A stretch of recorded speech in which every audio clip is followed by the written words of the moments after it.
Bowler गेंद करेंगे फैसल गब्बर, पहला गेंद कर गए डॉट यार, क्या बात है तेरी फैसल गब्बर यार, अच्छा गए Gabbar, very well done, very well done दोस्तों। और बॉलर गेंद करेंगे गब्बर, दूसरा मिल गया शॉट, लेकिन डॉट है जनाब, यहाँ पे पूरी फोर्स से नहीं मारा था ये शॉट, सिर्फ पुश किया था, पुल किया था।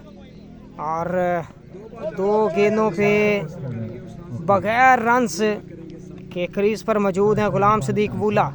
गब्बर करेंगे तीसरा गेंद, रेड बॉलिंग गब्बर है, वेरी वेल डन गब्बर,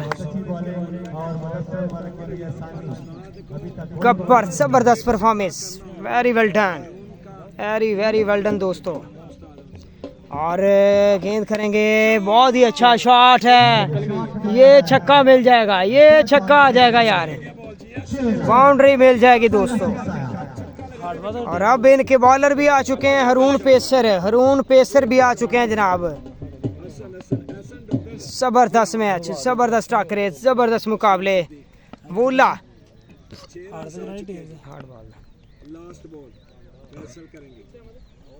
और वेरी वेल डन गुलाम सदीक वूला।